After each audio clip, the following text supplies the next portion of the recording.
আসসালামু আলাইকুম এভরিওয়ান। তো আজকে আমাদের জন্য একটা নতুন সতর্কবার্তা নিয়ে এসেছি, সবার কাছে হাজির হয়েছি।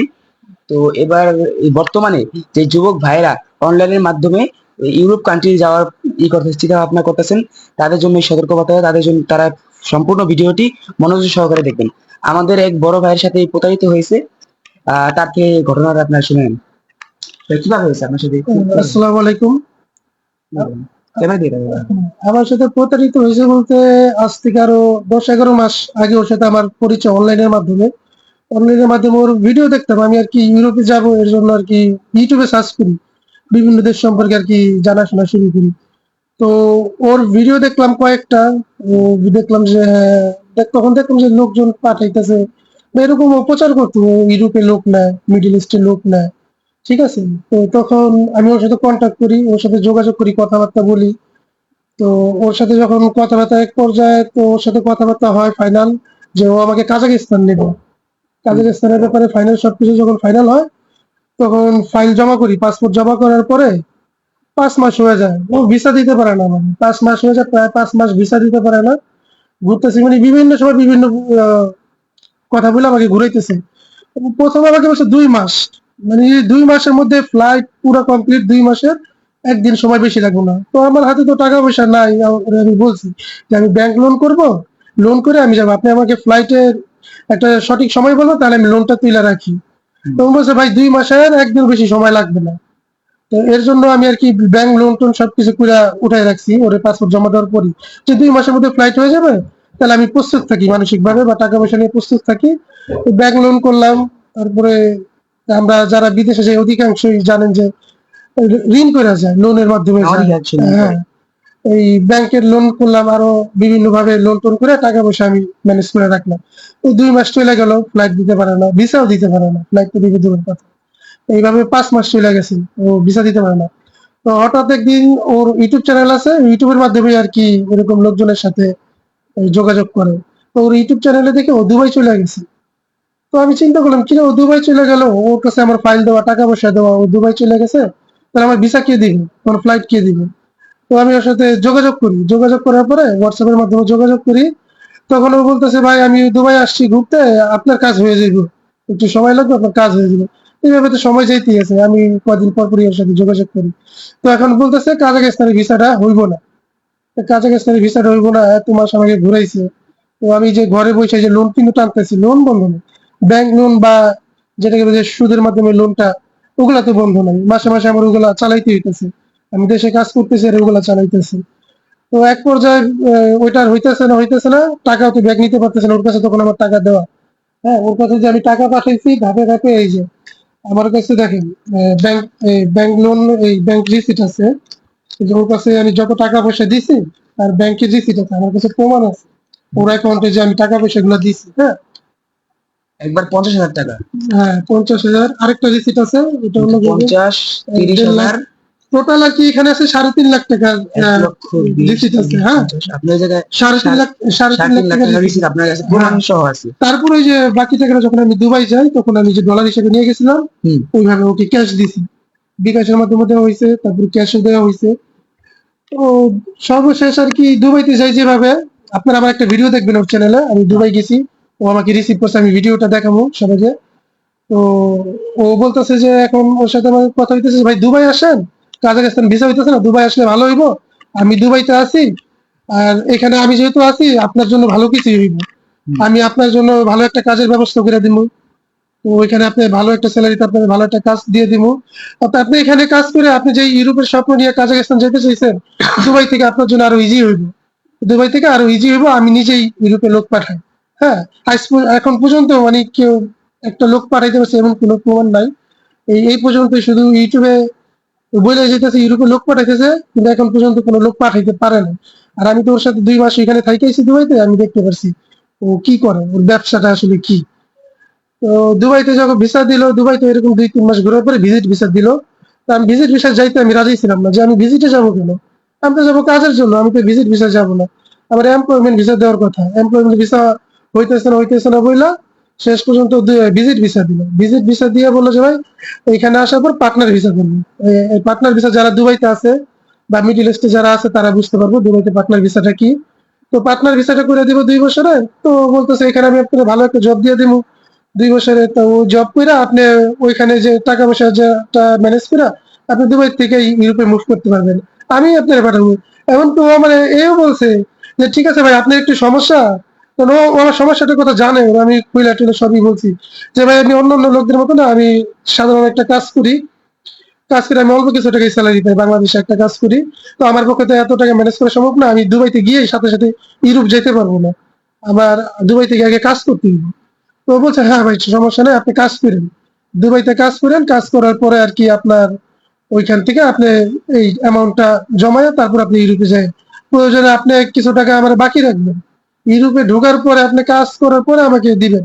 মানে এরকম ভাবে কথা বলছে। আসলে যারা প্রতারণা করে হুম। তারা দুইটা জিনিস শিক্ষা প্রতারণা নামে, এক মিথ্যা কথা, দুই চাপাবাজ। মানে আপনি আর মানে আপনার সাথে ভালো সুন্দর একটা কথা আছে। এইভাবে সম্পর্ক আপনারা ভিডিওটা দেখলে আর কি বুঝতে পারবেন।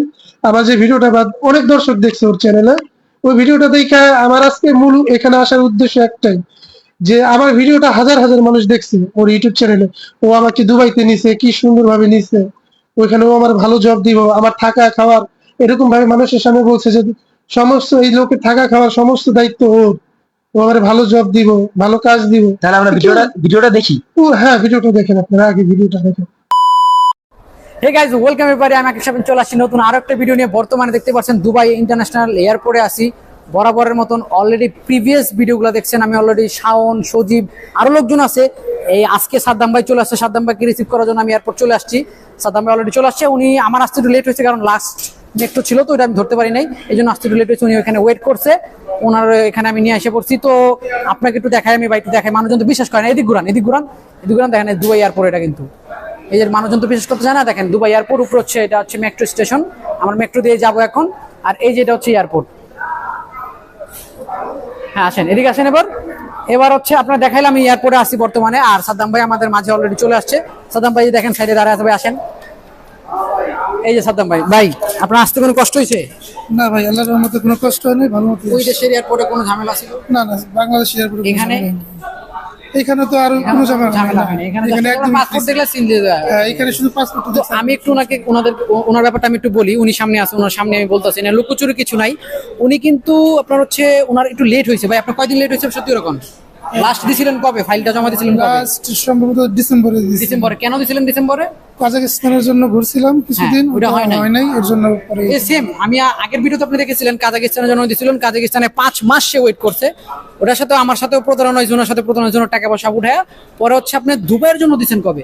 দুবাইয়ের জন্য দিছি ডিসেম্বরে, হয়তো বা মাঝামাঝি। হ্যাঁ, ডিসেম্বরের মাঝামাঝি পর্যায়ে কিন্তু আপনি খেয়াল করেন, ডিসেম্বরের মাঝামাঝি পর্যায়ে কিন্তু সে দুবাইয়ের জন্য ফাইল জমা দিচ্ছে। তখন হচ্ছে এমপ্লয়মেন্ট ভিসার জন্য দিচ্ছে, রাইট ভাই? হ্যাঁ, কিন্তু কিছুদিন পরে যখন কি শুনেন যে এমপ্লয়মেন্ট ভিসা এখন হচ্ছে না, আপনার এমপ্লয়মেন্ট ভিসা কিন্তু আপনার উনি ফাইল দেওয়ার পরে কিন্তু এমপ্লয়মেন্ট ভিসা বন্ধ হয়ে গেছে। তারপর আমরা একটু ওয়েট করছি যে যত দ্রুত তার ভিসা যদি বের হয়ে যায়। একটু সামনে আসেন ভাই, সামনে চলে আসেন। যত দ্রুত তার ভিসা বের করা যায়, কিন্তু আমরা কোনোভাবেই পারি নাই। কিন্তু এখন বর্তমানে এখন আপনারা জানেন এমপ্লয়মেন্ট ভিসা বন্ধ আছে। সে এখন ট্যুরিস্ট ভিসা এখানে আসছে। সে আলহামদুলিল্লাহ এখন পৌঁছতে পারছে। মাঝখানে অনেক ডকুমেন্ট দরকার ছিল আমাদের, এমপ্লয়মেন্ট ভিসা হয়নি। আবার চেষ্টা করছে, অনেকবার চেষ্টা করছে ওনার জন্য আর কি। তারপর হইতে তারপর হচ্ছে ওনার ভিসা কিন্তু 1 মাস আগে বের হয়েছে। আমি কিন্তু 1 মাস পরে তাকে রিল্যাক্সে আমি ফ্লাইট দিছি, কারণ মাঝখানে এয়ারপোর্টে দেশের অবস্থাও খুবই খারাপ ছিল, এয়ারপোর্টে অনেক ঝামেলা ছিল। এই জন্য আমরা কিন্তু রিল্যাক্সে তার ফ্লাইটটা দিছি, যার জন্য কিন্তু তার কোনো হ্যারাসমেন্টে পড়া হয়নি। হয়েছে ভাই? না, কোনো ঝামেলা। সে ইউএস বাংলাতে ইজিলি আরামে চলে আসছে।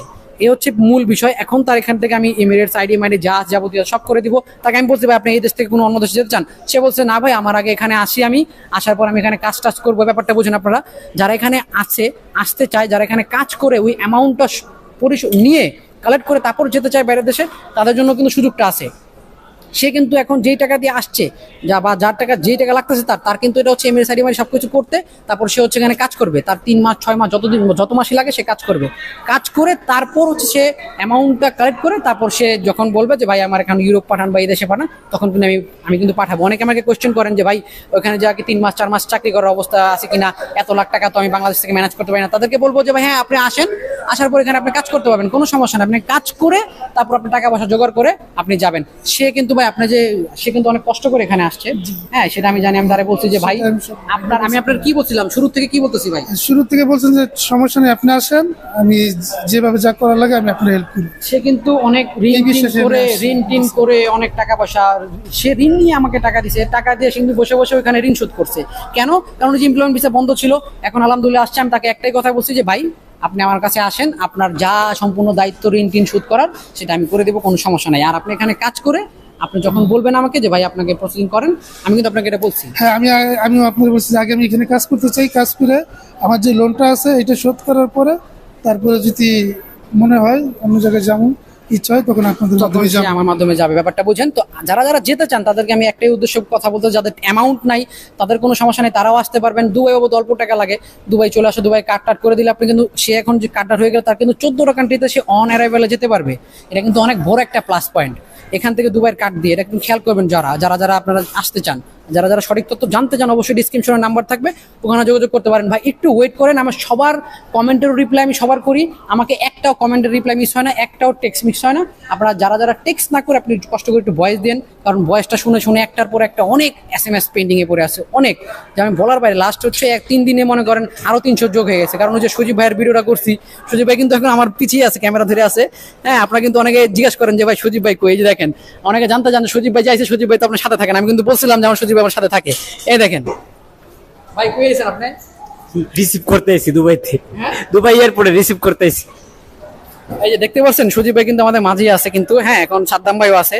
সাদ্দাম ভাই অনেক কষ্ট করে আসছে, এত কথা না পারে, এখন সরাসরি যাই। আর একটা কথা আপনাদেরকে বলি, যারা যারা টেক্সট করতেছেন, হোয়াটসঅ্যাপে SMS করতেছেন, জানার জন্য একটু ধৈর্য ধরে ওয়েট করেন, আমি সবার রিপ্লাই দিব ইনশাল্লাহ। আপনারা সবারই আমি রিপ্লাই দিব, যার যা সমস্যা আছে আমি একদম A to Z ক্লিয়ার করে বলে দিব। আর কিভাবে যেতে পারবেন সেটাও আমি বলে দিব, তার ডিসক্রিপশনে দেওয়া নাম্বার আছে ওইখানে। আর যারা যারা দুবাই আছেন তারা ভাই মেসেজ করেন না আমাকে, আমি একটা রিকোয়েস্ট করি, দুবাই থেকে যারা যেতে চান ইউরোপে, তারা হচ্ছে 3টা মাস কষ্ট করে আপনার ব্যাংক স্টেটমেন্ট না থাকলে 3টা মাস ব্যাংক স্টেটমেন্ট খুলে স্টেটমেন্টটা বাড়ান, 1000 টাকা ঢুকান বের করেন, এমনি করে আপনার হচ্ছে স্টেটমেন্টটা বাড়ান, তারপর আমার সাথে যোগাযোগ করেন। তারপর হচ্ছে এনওসি লেটার, একটা কোম্পানি এনওসি লেটার থাকলে এনওসি লেটার দিতে পারেন, পার্টনার ভিসা থাকলে লাইসেন্সের কপি দিতে পারেন। বিগত হচ্ছে এই কিছুদিন আগে, 1 সপ্তাহ হয়ে গেছে, তার হচ্ছে সুইজারল্যান্ডের জন্য দিয়েছিলাম, জার্মানির জন্য অ্যাপ্লাই করছি। ওনার কিন্তু অ্যাপয়েন্টমেন্ট ডেট হচ্ছে আপনার মে 2 তারিখে, ওইটাও কিন্তু আমি আপনাকে দেখাবো। তো আজকে এই পর্যন্তই, বাকি কথা আমি না বলি কারণ সে অনেক টায়ার্ড, তাকে নিয়ে যে আপনাদের দেখানোর জন্য আমি পজ করি না ভাই, দেখানোর জন্য আমি আসি। তো যারা যারা যেতে চান অবশ্যই ডিসক্রিপশনে দেওয়া নাম্বার থাকবে, কন্ট্যাক্ট করতে পারেন। আর সাদ্দাম ভাই আপনার বাসায় তো লোকজন দেখবে এটা অবশ্যই, হ্যাঁ, অবশ্যই দেখবো। এখন কিছু যদি বলার থাকলে আপনি বলে দিতে পারেন। হ্যাঁ, তাদের সবাই উদ্দেশ্যে। আমার বাড়ির লোকজনকে এটাই বলতে চাই যে কেউ টেনশন করো না, আমি ভালো মতন আসছি, এখানে কাজ করে যে ঋণটা করছি এটা শোধ করে দিন। ইনশাল্লাহ ইনশাল্লাহ। আর থাকা খাওয়ার কষ্ট কোনো এখানে নাই ইনশাল্লাহ, যেহেতু আমি আসি ভাই, আমার বাসায় খাবেন, আমার ফ্যামিলি আছে, আপনার ভাবি রান্না করে আপনারা খাওয়াবে, কোনো সমস্যা নেই। সজীব ভাই কিন্তু আমার বাসায় খাইতেছে এখন। হ্যাঁ, যারা যারা আছে সবাই মনে করেন বাসায় খাবেন, কোনো সমস্যা নেই। আর কোনো বন্ধু বান্ধব কোনো কিছু কারো মেসেজ দিতে চান? হ্যাঁ, বন্ধু বান্ধব তো কয়েকজন আছে যারা ওয়েট করতেছে যে আমার কি হয়, তো ইনশাল্লাহ ভালো কিছুই হইব। এই পর্যন্ত যা হয়েছে ভালো হয়েছে, তো তোমরাও আসতে পারো, সমস্যা নেই। ইনশাল্লাহ ভাই, আজকে এই পর্যন্ত, দেখা হচ্ছে নেক্সট ভিডিওতে, তোমাদের সাথে থাকবেন, টাটা। তো আপনারা ভিডিওটা দেখে বুঝতে পারতেছেন যে তাকে খাওয়া দাওয়া সুন্দর একটা পরিবেশে থাকার কথা বলে নিয়ে যাওয়া হয়েছে, কিন্তু তাকে ওই পরিবেশে রাখা হয় নাই। তাই বলছে যে নিজের বাসায় রাখবে, কিন্তু তাকে নিজের বাসায় রাখা হয় না, তাকে রাখা হয়েছে অন্য একটা জায়গায়, তাকে খাওয়া দাওয়া সুন্দর করে দেওয়া হয় নাই। রাখাটা নিয়ে আমার কোনো অভিযোগ নাই। রাখা যেখানে গিয়ে আমি উঠছি বা ওনারা ঠিক করে দিছে, ওখানে আমি আমার টাকা দিয়ে থাকছি। হ্যাঁ, হ্যাঁ। ওখানে ও তো টাকা দেয় না। কিন্তু তারা ভিডিওতে বলছে যে ওখানে ও রাখবে, ও খাইবে না, এটা করে না, এটা বিলকুল আলাদা। ওইখানে আমি আমার মতন খাইছি। আমি প্রথম হোটেলে খাইছি, তখন একটা পর্যায়ে তো আমার কাছে আর টাকা ছিল না, তখন একটু কষ্ট করে নিজে চলছি, মানাই নিছি। তো বাড়ির লোকজনকে তো আর এত, এমনি বাড়িতে লোন টোন করে গেছি, তো ওইখানে গিয়ে যে আবার এরকম একটা পরিস্থিতি পড়ছে, এটা আর কি শেয়ার করতে পারিনি। তো আমি একটু কষ্ট করে এখানে চলছি, নিজে যেভাবে পারছি যেভাবে খাইছি যেভাবে চলছি, কোনো রকম আর কি 2টা মাস কাটাইছি। তো ওইটা খানা দানা দিছে না দিছে আমার কোনো দুঃখ নাই, শুধু ও যদি আমার ভিসা করে দিত, ও একটা চাকরি আমাকে দিতে পারে নাই 2 মাসে। তারপর আমি এও বলছি, ভাই আপনার আমাকে চাকরি দিতে হবে না, আমি আপনার টাকা দিচ্ছি, আপনি আমার শুধু ভিসাটা করে দেন, আমি আমার মতো করে আমি চাকরির জব একটা খুঁজে নিই, বা আমি যে কোনো জায়গায় আমি জব করি, আপনি শুধু আমার আইডিটা করে দেন, আমার ভিসাটা করে দেন। তো ভাই আমার কথা হচ্ছে, আমি আপনাকে টাকা দিচ্ছি, আপনি ভিসা করে দিচ্ছেন না কেন, ভাই দিলেন না কেন? ঠিক আছে, ও দিল না, চাইলে ভিসা করে দিতে পারতো। ও টাকা নেওয়ার পরে আমার সাথে আর কোনো যোগাযোগই করে না, টাকা নেওয়ার পরে শেষ, যে পর্যন্ত টাকা না মানে টোটাল এখানে থেকে তো অধিকাংশ প্রায় টাকা প্রায় দিয়েই দিছি। যাওয়ার পরে যে অল্প কিছু টাকা বাকি ছিল ওইটা যখন হাতে পেয়েছে তখন আর কোনো যোগাযোগ নাই। তখন ওই ফোন দিতাম যে ঈদের পরে দিতেছি, ঈদের পরে যে আর কিছুদিন পরে দিতেছি, এইভাবে ঘুরাইতে ঘুরাইতে আমার তো 2 মাসের ভিজিটই নিছে। তো এই গত মাস এই 25 তারিখে আমার ভিজিটিং মেয়াদ শেষ হয়েছে আর কি। মে মাসের 25 তারিখে আমার ভিজিটের মেয়াদ শেষ হয়েছে।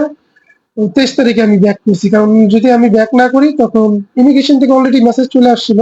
তো 25 তারিখের মধ্যে আমি ব্যাক না করলে আমি অবৈধ। আমি ওই তখন দুবাইতে অবৈধ হয়ে যায়। তখন তো অবৈধ একটা লোক অবৈধ বিদেশে থাকাটা খুবই রিস্ক। তাছাড়া যার আপন লোকজন না থাকে আর আনলিগেল থাকাটাই রিস্ক। আর আপনি যেভাবেই থাকেন, তো আনলিগেল থাকাটাই রিস্ক। আপনি জব কিভাবে পাবেন, আপনি কোথায় থাকবেন, কোথায় কাজ করবেন? লিগেল মানুষই তো বর্তমানে যে ক্রাইসিস, কাজ পাইতেছে না, সেখানে অবৈধভাবে আপনি কিভাবে কাজ করবেন, কিভাবে থাকবেন? তো বহুত কিছু চিন্তা ভাবনা করে তো আসার আগে যখন প্রায় ভিসার মেয়াদ শেষ, আমি অন্য একটা নাম্বারে ওর সাথে যোগাযোগ করি যে ভাই যা হওয়ার হয়েছে, আপনি আমাকে এখানে আনছেন, আপনি আমাকে আইডি করে দিবেন, কাজ দিবেন, কিছুই করতে পারেন নাই, তাহলে আপনার যে আমার এখানে আনছেন ভিজিটের যা খরচ হয়েছে, আপনাকে আমি যে টাকাটা দিছি ওই ভিজিটের খরচ বাবদ টাকাটা আপনি কাইটা নিয়ে বাকি টাকাটা আমার ব্যাক দেন। আমি বাংলাদেশে চলে যাই, আপনি যেহেতু আইডি ভিসা লাগাইতেই পারেন নাই, আমি দেশে গিয়ে কাজকর্ম করে আমার লোন শোধ করি, কিন্তু সেই টাকাটা আমাকে ফেরত দেয় না। সে এখন বলতেছে যে আপনার জন্য আমি ভিজিট ভিসা পার্টনার ভিসা হয় নাই, লেট হয়ে গেছে। এখন অন্য আরেক এজেন্সির দোষ দিবে, আসলে অন্য আরেক এজেন্সির কোনো দোষই নেই, এখানে সম্পূর্ণ দোষ ওরই। ও ওইখানে কাজ করে না, এখানে মানুষ বিভিন্ন মানুষের সাথে টাকা পয়সা নিয়ে নিজে খায়, ঘুরে ফিরে ফুর্তি করে। ও তো চাকরি করে না কোনো বাংলাদেশে। আর ওর ফ্যামিলি যদি জমিদারের ফ্যামিলি হইতো, তাহলে এইভাবে মিথ্যা বলে চাপাবাজ করে মানুষের সাথে প্রতারণা করে টাকা নিয়ে ও চলতো না। ঠিক আছে, ও যদি জমিদার ফ্যামিলি হতো তাহলে এইভাবে ওর চলতে হইতো না, ও ভালোভাবেই চলতো, ওর মানুষের টাকার প্রতি লোভ থাকতো না। ঠিক আছে, তো ও ওখানে চাকরি করে না, ওই সারাদিন ঘুমায়, রাত্রে ঘুরে ফিরে আর এরকম বিভিন্ন মানুষের সাথে মিষ্টি মিষ্টি কথা বলে আর কিছু টাকা নাই। তো ওই টাকা শেষ হওয়ার পরে আবার আরেকজনকে ধরে এরকম। আমি এখানে যাওয়ার পরে জানতে পারছি, টাকা পয়সা দেওয়ার পরে। আমি যদি আগে জানতাম তাহলে তো আমি এতগুলো টাকা ওর হাতে তুলে দিতাম না। ও এরকম আমি যাওয়ার আগে আরো 2 জনের সাথে এরকম প্রতারণা করছে, যে প্রায় বহুত টাকা পয়সা ওদের নষ্ট কিছু ভিসা করে দিতে পারে নাই। আমার ওনাদের সাথে কথা হয়েছে। তারপরে আমি থাকার পরে আরেকজন আসছে, এরকম ওনার সাথে প্রতারণা, উনি বুঝে সরে গেছে ওই ব্যক্তিটা। তারপরে বাংলাদেশে আরো 4টা লোক আর কি ওর প্রতারণার শিকার, যারা প্রায় অনেক টাকা পয়সা দিয়ে রাখছে। আজকে ওদের এই যে ভিজিট ভিসার মেয়াদ প্রায় শেষ, ওদেরকে ফ্লাইট দিতে পারতেছে না। এই লোকগুলা তো আমার ভিডিও গুলা দেখছে ওর চ্যানেলে, যে এই ও সাদ্দাম ভাইরে নিছে, এখন তো ওনার ভিসা করে দিতেছে, ওনার ইউরোপ পাঠাই দিব, ওনার ভালো একটা কাজ দিচ্ছে। তার ঘটনা জানা কিন্তু যে আপনার আসলে তো লোকজন তো সঠিক সত্যটা জানে না। এর জন্যই আজকে আমার এখানে আসা, খোলাসা করে বলার জন্য যে এগুলো সব সম্পূর্ণ ভুল। এই ইউটিউবে মোবাইলের সামনে যেটা বলে আর বাস্তবতা সম্পূর্ণ ভিন্ন। যারা এটা শিকার হয়েছে বা আমি যে শিকার হয়েছি, আমি বুঝতে পারতেছি। ওর চ্যানেলে আপনারা 2টা লোকের রিসিভ ভিডিও দেখবেন দুবাইতে, এক আমি, আরেকটা আমার আগে ওই যে সজীব নামে একটা লোকে। ও কোনো ক্লায়েন্টই না, ও হচ্ছে ওর নিজস্ব লোক। না ভিডিও হ্যাঁ, ভিডিওতে দেখছি। আর আমি তো ওইখানে 2 মাস ছিলাম। ওই যে সজীব নামের ছেলেটা, ওই আমি একই রুমে ছিলাম। ও সারাদিন ওর সাথেই থাকে, এরকম ভিডিও টিডিও কমেন্টে রিপ্লাই টিপ্লাই করে। ও মানে ওরা পুরাই একটা চক্র আর কি, একসাথে। ও কোনো ক্লায়েন্ট না, ঠিক আছে। এই ক্লায়েন্ট হিসেবে আমি গেছি, এর আগে আরো 2-3 জন লোক গেছে, ওরা তো প্রতারণার শিকার হয়েছে, ওদের কোনো নাম গন্ধও নাই। আর আমি গেছি, আমিও প্রতারণার শিকার। বাংলাদেশে আরো যারা 4টা লোক আমার জানার মতে, যাদের সাথে আমার কথা হয়েছে, যোগাযোগ করার সুযোগ হয়েছে, তো ওরাও এই প্রতারণার শিকারী। কিছুদিন আগে ওদের সাথে আমার দেখাও হয়েছে। তো দেখা হয়ে ওরা বললো যে ভাই এরকম এরকম অবস্থা, তো আমরা তো জানি না, আমরা আপনার ভিডিও দেখলাম, আরো কয়েকজনের ভিডিও দেখলাম তো ভালোই। তো এই আর কি, সবার উদ্দেশ্যে আমার বলার একটা কথাই ভাই, যারা যাইবেন, যারা ইউরোপ যাবেন বা মিডল ইস্টে যাবেন, তো আপনারা সরকারি লাইসেন্স প্রাপ্ত এজেন্সি অনেক আছে, আপনারা একটু কষ্ট করে যাওয়ার আগে খোঁজ খবর নিবেন। আগে আগে ভালো মতো লেনদেনটা ভালো মতন করবেন, যাতে আমার মতন প্রতারিত না হইতে হয় ইউটিউব দেখা, যে নাই কোনো এজেন্সি, নাই কোনো লাইসেন্স। তো এই ইউটিউব দেখে কেউ ভুলেন না, বর্তমান জামানা তো বুঝেনি, ডিজিটাল ভাবে প্রতারণা করে, অনলাইনের মাধ্যমে মানুষের সাথে প্রতারণা করে। তো এর জন্য যারা যাবেন, ইউরোপে যান, মিডল ইস্টে যান, তবে আগে ভালো মতন এজেন্সির খোঁজ খবর নেবেন যে এটা কি লাইসেন্স প্রাপ্ত এজেন্সি কিনা। তারপরে ওনাদের যে টাকা পয়সা যে আপনারা লেনদেন করবেন সেটা বৈধ একটা ওয়ে রাখবেন, প্রমাণ রাখবেন, ওই সাক্ষী রাখা প্রমাণ রাখা তারপরে টাকা পয়সা লেনদেন করবেন এবং বৈধ উপায়ে যান। এই ইউটিউব দেখে আসলে ইউটিউবে এখন একজনের জন্য আরেকজনকে খারাপ বলবো না আমি, হ্যাঁ ভালো থাকতে পারে, তবে মনে হয় ভালোর সংখ্যাটা খুবই কম। 100% মধ্যে 98% আর কি আপনি এখানে প্রতারণার শিকার হবেন। 2% আপনি ভালো পাইতে পারেন, তবে ওইটা আপনি কিভাবে বুঝবেন কে ভালো কে খারাপ? তারপরে যারা যাবেন অবশ্যই এটা ভালো মতন যাচাই বাছাই করে নেবেন। আর যারা যারা আমার ভিডিও দেখছেন ওর চ্যানেলে, যে তারা তো অবশ্যই সাবধান হয়ে যাবেন, কারণ সম্পূর্ণ প্রতারণা, এটা একটা ভণ্ড। এই টাকা খাওয়া ছাড়া আর কিছুই না। কারণ আমি গেছি, আমি ওখানে থাকছি ওদের সাথে, ওদের ওই কাহিনীটা আমি দেখছি, ওরা ওখানে কি করে, কি লোক পাঠায়, মানে আমি সম্পূর্ণটাই দেখছি। আপনারা এটাই বলবো যে প্রতারণার শিকার হবেন না, দেখে শুনে বুঝে তারপরে যাবেন। তো ভিউয়ার্স, সম্পূর্ণ ভিডিও দেখার জন্য ধন্যবাদ। বিষয় বলবো, তো এখানে আমি একটা আরে বলুন। আইনি সহায়তা নেবো একটা। আইনি সহায়তা নেবেন, এটা আপনি নিয়ে। হ্যাঁ, একটা আইনি সহায়তা নেবো। তো ভিউয়ার্স, সম্পূর্ণ ভিডিও দেখার জন্য ধন্যবাদ। আমি আছি আপনাদের সাথে সাখাওয়াত, এন্ড আপনারা দেখতেছেন সাখাওয়াত ব্লগ।